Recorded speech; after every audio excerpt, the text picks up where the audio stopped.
The silence of the graveyard weighed heavier than the thick July heat as Elijah, Zane knelt before the freshly turned earth, his weathered hands trembling as they clutched his worn Stetson.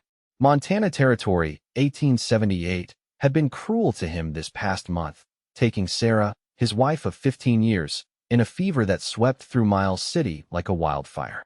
Elijah's tears had long since dried up, leaving nothing but hollow grief that echoed through his chest like wind through an abandoned mine.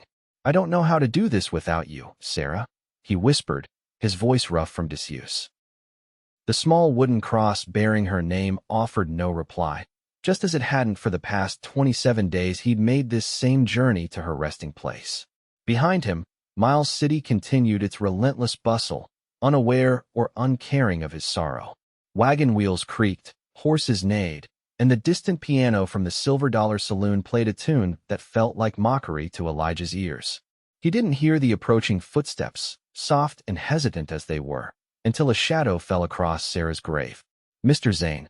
The voice was gentle, female, and vaguely familiar. Elijah didn't look up, couldn't bear to face another pitying glance or empty condolence.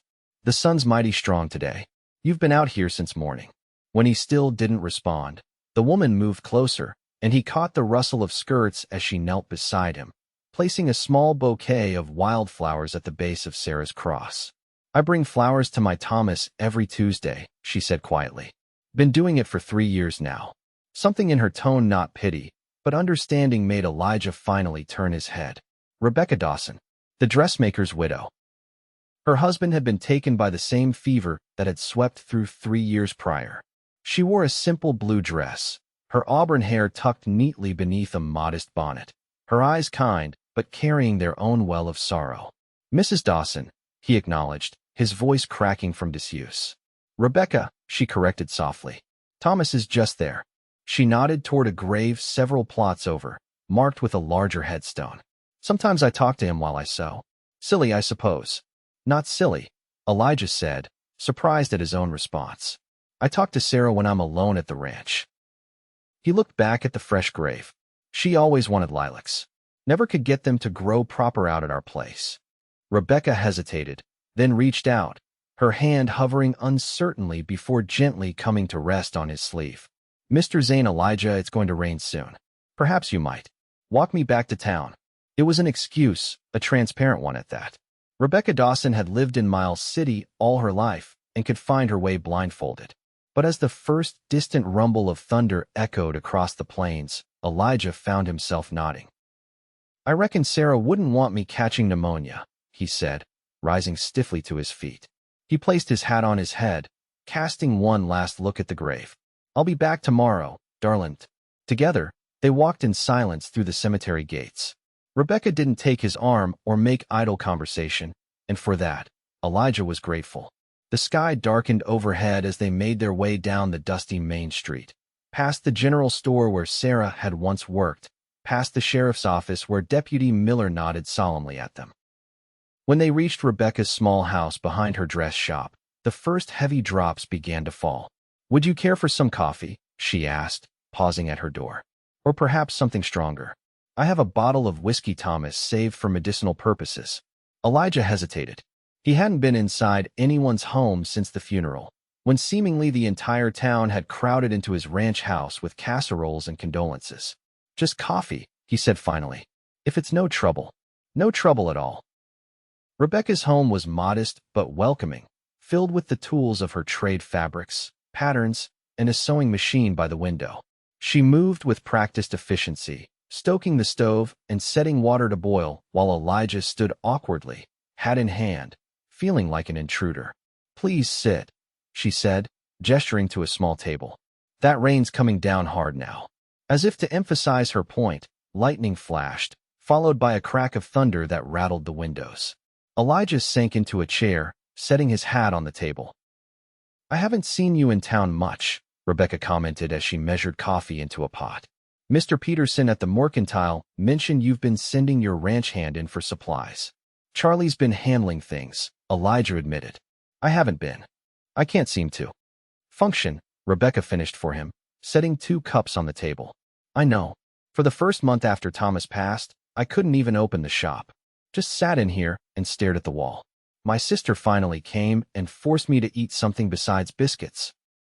The coffee pot began to boil, and Rebecca poured the steaming liquid into their cups. The rich aroma filled the small kitchen, reminding Elijah that he hadn't eaten since breakfast, a stale biscuit he'd choked down before riding into town. Sarah made terrible coffee, he said suddenly, surprising himself. Always too strong. Could stand a spoon in it. I used to complain, but now. He trailed off, staring into the dark liquid. Thomas couldn't fry an egg to save his life, Rebecca offered with a small smile. Always burn them black on one side, runny on the other. I'd give anything for one of his awful eggs now. The simple exchange loosened something in Elijah's chest. He took a sip of coffee, letting the warmth spread through him. How do you do it? He asked suddenly. How do you keep going when half of you is gone? Rebecca didn't answer immediately. She wrapped her hands around her cup, as if drawing strength from its warmth. One breath at a time, she said finally. Then one step. Then one day. It doesn't get easier exactly. It just becomes different. A new normal. She met his gaze. And you honor them by living, Elijah. Sarah wouldn't want you fading away at her graveside. The words struck him like a physical blow. He knew she was right. Sarah had been vibrant, full of life and laughter. She'd want him to continue, to run their ranch, to live the life they'd built together. I don't know if I'm strong enough, he admitted, his voice barely audible above the rain pounding on the roof. Rebecca reached across the table then, not with pity or obligation, but with the understanding of someone who had walked the same dark path. Her hand came to rest on his, warm and steady. You are, she said simply. And on the days you don't feel strong enough, well, that's what neighbors are for. The storm raged outside, but in that moment, something shifted for Elijah Zane. Not healing that would take time, but perhaps the first fragile seed of hope, planted beside the fresh grief in his heart. The rain continued long past sunset, making the roads back to Elijah's ranch impassable. Rebecca insisted he take the small guest room rather than risk the journey in such conditions. That night, lying in an unfamiliar bed listening to the rain, Elijah slept without nightmares for the first time since Sarah's passing. Morning brought clear skies and an awkward breakfast, both of them suddenly uncertain in the daylight. Elijah thanked Rebecca formally, mounted his horse, and rode back to his ranch, telling himself that the visit had been a momentary respite, nothing more. Yet 3 days later, when he made his daily pilgrimage to Sarah's grave, he found fresh lilacs resting against the wooden cross. He knew without asking who had placed them there.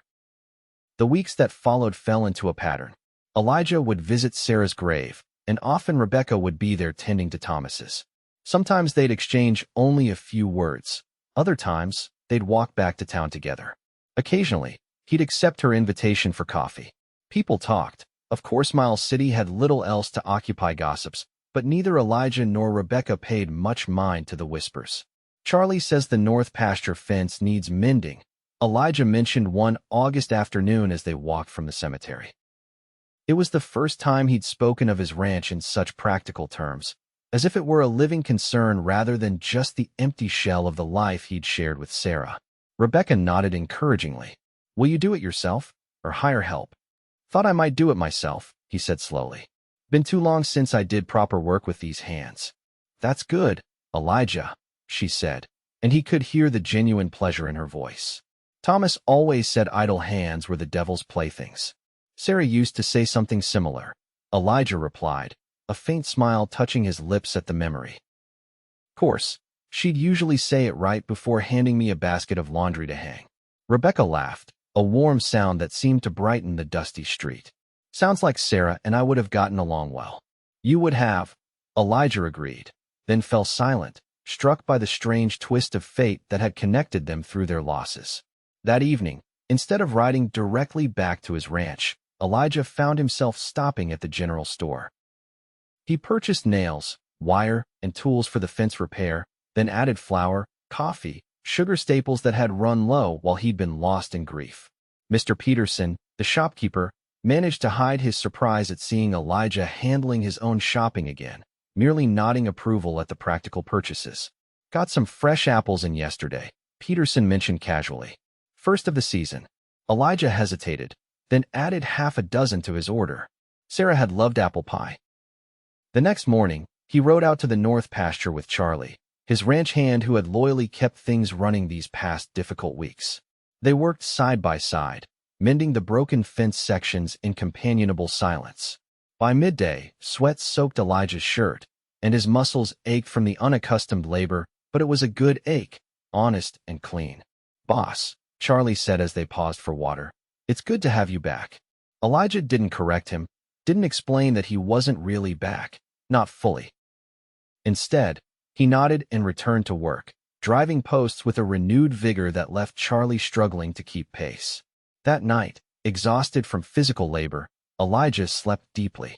When he woke, he realized he'd missed his daily visit to Sarah's grave for the first time since her burial. Guilt washed over him, followed by a strange sense of relief. Perhaps Rebecca was right, perhaps living was the best way to honor Sarah's memory. September brought cooler air and changing leaves. Elijah continued to visit Sarah's grave, though no longer daily. He'd begun to reclaim his life at the ranch, taking over the accounts Charlie had maintained, planning for winter, even discussing purchasing additional cattle come spring. Each small decision felt like both a betrayal and a victory. It was on a particularly crisp Tuesday morning when he rode into town not for the cemetery, but specifically to visit Rebecca's dress shop. He hadn't seen her in nearly a week, having been busy with ranch work, and found himself missing their conversations. The bell above the door jingled as he entered. Rebecca looked up from where she was helping Mrs. Miller with a fitting, her face registering surprise before breaking into a warm smile. "Mr. Zane," she greeted him formally, mindful of her customer. "What a pleasant surprise." "Mrs. Dawson," he replied with a nod, suddenly aware of his dusty clothes and unshaven face. "I was in town for supplies. Thought I might trouble you for coffee later, if you're not too busy."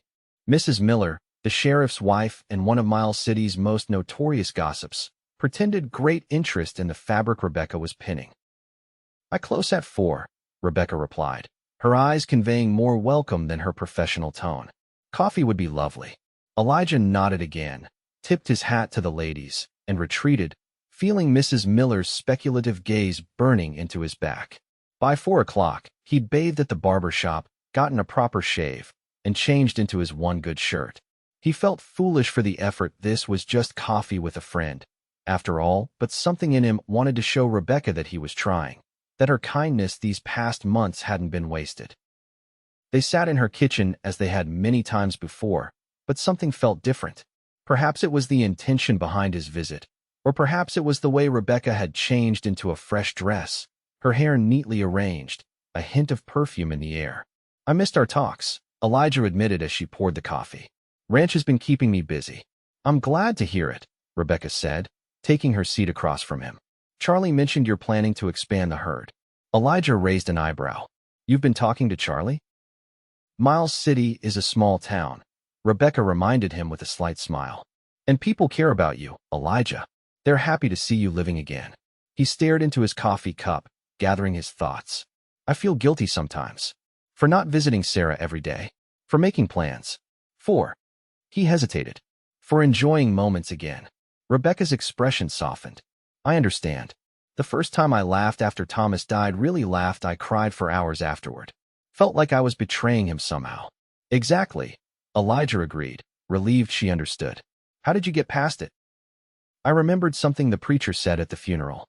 That love doesn't end with death. It just changes form." She traced the rim of her cup with a finger. "Thomas wanted me to be happy. I know that as surely as I know my own name. I think Sarah would want the same for you."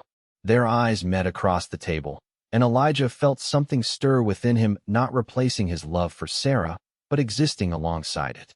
A new feeling, tentative and fragile. "Rebecca," he began, then stopped, unsure how to continue. The moment was broken by a frantic knocking at the door. Rebecca rose to answer it, returning with a harried-looking woman clutching a torn wedding dress. "I'm so sorry," Rebecca apologized to Elijah.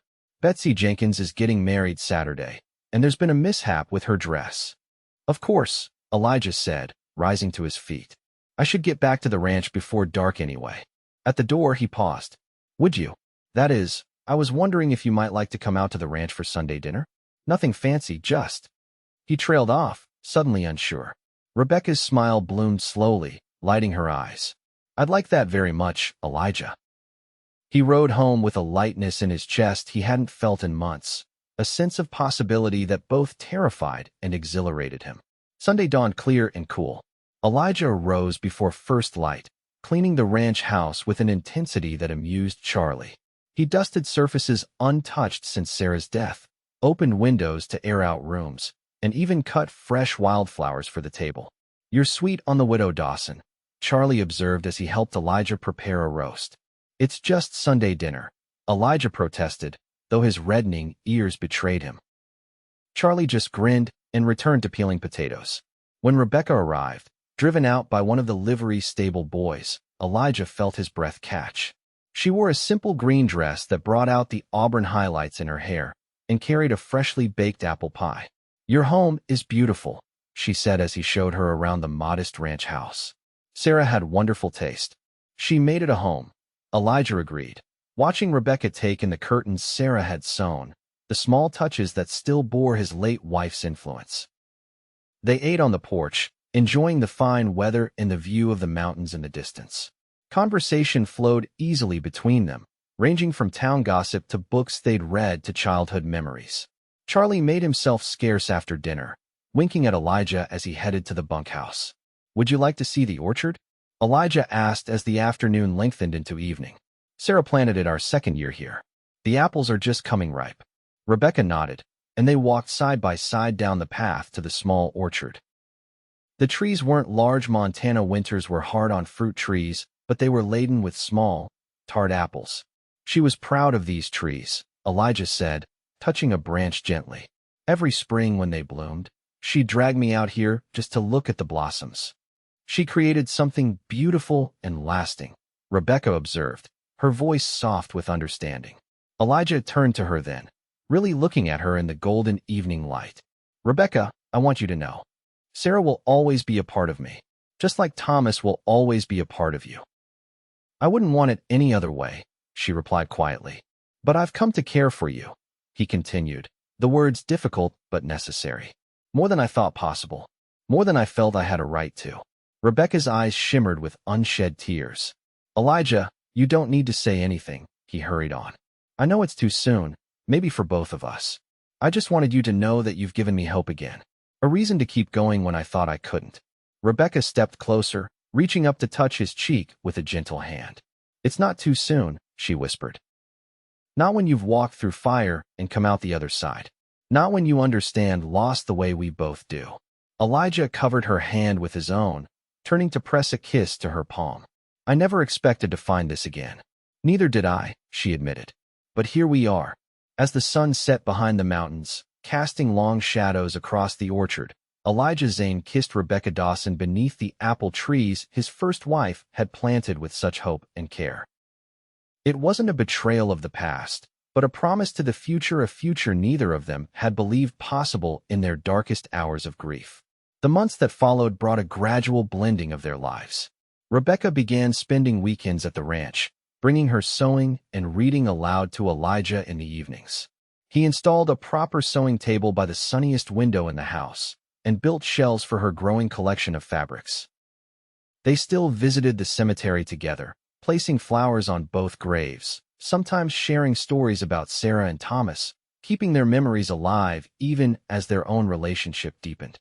By Christmas, Rebecca had closed her shop in town and moved permanently to the ranch, bringing her sewing business with her. Customers now made the journey out to be fitted, often staying for tea and gossip. On Christmas Eve, with snow falling gently outside and a fire crackling in the hearth, Elijah knelt before Rebecca with his grandmother's ring.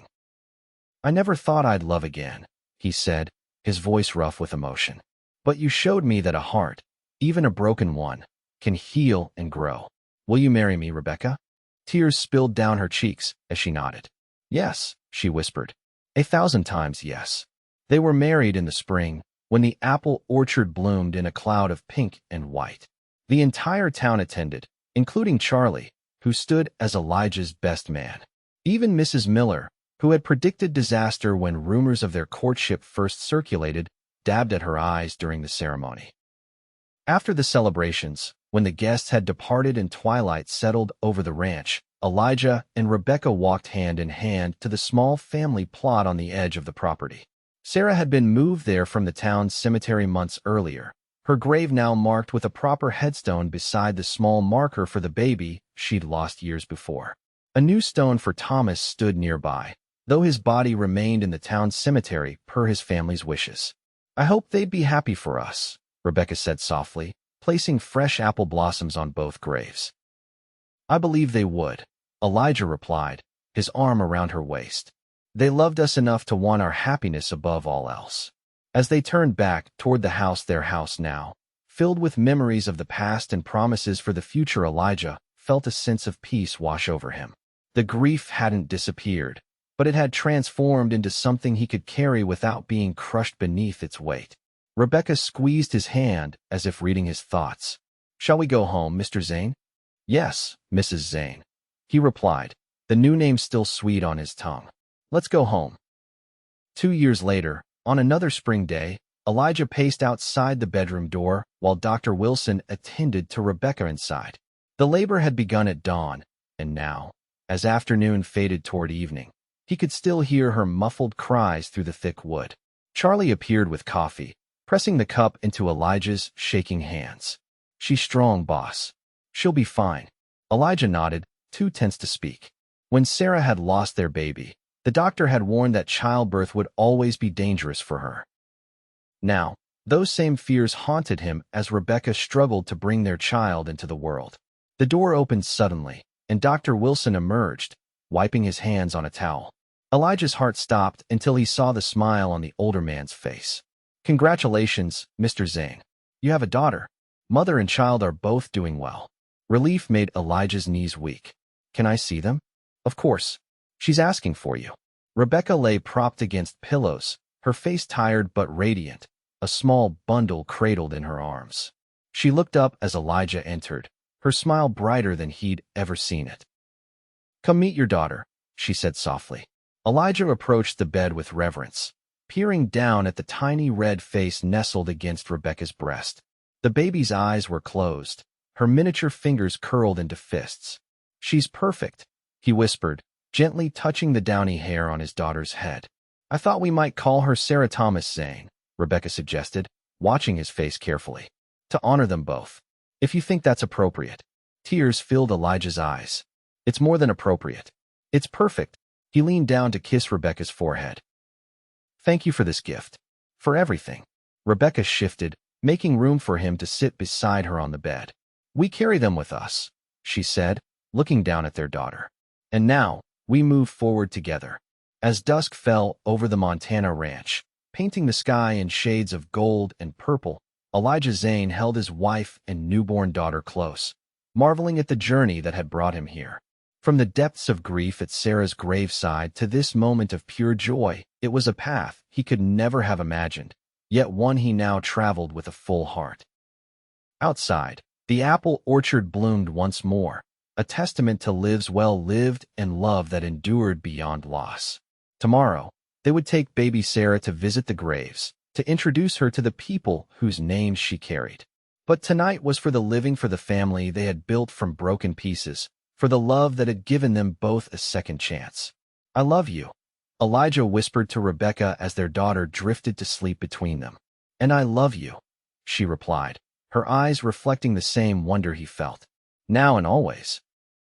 In that peaceful moment, as night fell gently over the ranch, Elijah knew with absolute certainty that this was what healing truly meant, not forgetting the past, but building a future where joy and sorrow could coexist, where love never truly died but transformed, evolving into something new and equally precious. Baby Sarah yawned, her tiny face scrunching up before relaxing again. Elijah placed his hand over Rebecca's where it rested on their daughter's blanket, their wedding rings catching the last light of day. The cowboy who had once wept beside his wife's grave now smiled in the gathering darkness, his heart full of gratitude for the widow who had taken his hand and given him hope when he needed it most.